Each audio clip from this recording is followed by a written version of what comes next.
Ram Siya Ram KIA विश्व कल्याण, बोलो राम सिया राम सिया राम।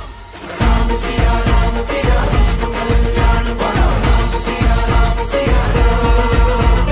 आया खुशियों का दिन सुहाना, लौटा है अपना रामा, अयोध्या फिर से सजा। सुनो हो रहा है ये हल्ला, बैठेंगे राम लल्ला फिर वहाँ।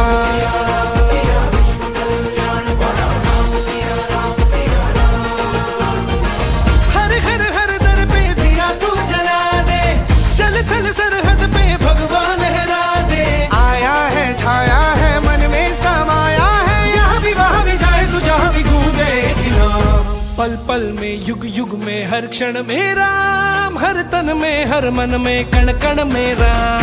पल पल में युग युग में हर क्षण में राम, हर तन में हर मन में कण कण में राम। राम सिया राम किया विश्व कल्याण, बोलो राम सिया राम सिया राम। राम सिया राम किया विश्व कल्याण, बोलो राम सिया राम सिया राम।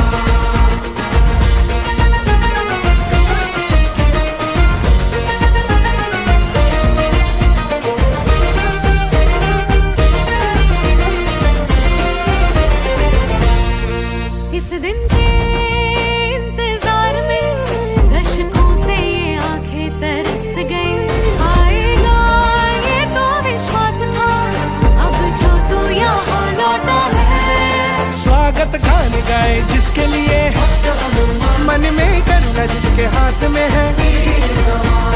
जीते भी मरते भी काम काज करते भी, सुख में दुख में हर एक मुख में घर जाएगी नाम। पल पल में युग युग में हर क्षण में राम, हर तन में हर मन में कण कण में राम। पल पल में युग युग में हर क्षण में राम, हर तन में हर मन में कण कण में राम। राम सिया राम किया राम सिया राम सिया राम।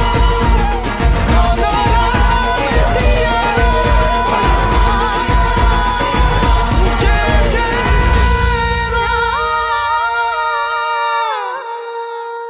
22 जानेवारीला अयोध्येमध्ये श्री रामचंद्र प्रभूंची प्रतिष्ठापना होत आहे। त्याच पार्श्वभूमीवर प्रभू श्रीरामांच्या स्वागतासाठी जल्लोष व दिवाळी साजरी करत नवी मुंबईमध्ये मोठ्या प्रमाणात लाडू वाटप करण्यात येणार आहे। नवी मुंबई शहरात 2 लाखापेक्षा अधिक लाडू मंदिरात वाटप केले जाणार आहे। स्वर्गीय रामचंद्र नाईक ह्या प्रतिष्ठानातर्फे व नाईक परिवारातर्फे हे लाडू वाटप करण्यात येणार आहे। लाडू तयार करण्याची प्रक्रिया कोपरखिंड येथे राफनाईक विद्यालयात सर्व राम भक्त करताना दिसून आले। यावेळी माजी खासदार डॉक्टर संजू नाईक, नवी मुंबई भाजप जिल्हाध्यक्ष संदीप नाईक, माजी स्थायी समिती सभापती अनंत सुतार, शुभांगी पाटील, नेत्रा शिर्के, माजी नगरसेवक घनश्याम मडवी, प्रकाश मोरे, जयाजी नाथ, भारती पाटील, वैशाली नाईक, लीलाधर नाईक व भाजपचे पदाधिकारी कार्यकर्ते उपस्थित होते। यावेळी माजी खासदार डॉक्टर संजू नाईक यांनी सांगितले की रामचंद्र नाईक प्रतिष्ठान आणि नाईक परिवारातर्फे नवी मुंबई, ठाणे, मीरा भाईंदर या ठिकाणी देखील लाडू वाटप करण्यात येणार आहे। निश्चितपणे या ठिकाणी रामचंद्रजी नाईक प्रतिष्ठान यांच्या वतीनं म्हणजे आमच्या आजोबाजांच्या नावातच राम होतं आणि म्हणून या ठिकाणी 500 वर्षानंतर प्रभू राम हे पुन्हा या ठिकाणी अवतरत आहेत, ही भावना प्रत्येक भारतीयाच्या मनात आहे। माननीय प्रधानमंत्री साहेबांनी सांगितलं होतं की हा उत्सव दिवाळीसारखा उत्सव साजरा व्हायला पाहिजे आणि म्हणून या ठिकाणी आम्ही दीप, पताका आणि रामप्रसाद या नावानं या ठिकाणी रामप्रसाद आम्ही सर्वांना देऊन त्यांच्या आनंदामध्ये सहभागी सर्वजण होणार आहोत आणि मला वाटतं की सर्वांनी उद्या दिवाळी साजरी केली पाहिजे आणि हजारोच्या संख्येमध्ये, लाखोच्या संख्येमध्ये सर्व ठिकाणी आपल्याला नवी मुंबईमध्ये हा सण साजरा होतोय असा दिसेल। 2 लाखापेक्षा जास्त हे मोतीचूर लाडू सर्वांना प्रसाद म्हणून वाटप होईल। आमचे सर्व सहकारी कार्यकर्ते हे स्वतः येऊन या ठिकाणी लाडू वाळतात, म्हणजे ही एक भावनाच आहे आणि ती भावना सर्वांना स्फूर्ती देते। भविष्यामध्ये असं वातावरण आपल्या सर्वांना सगळीकडे बघायला मिळेल। जय श्रीराम। निश्चितपणे ही सेवाच आहे।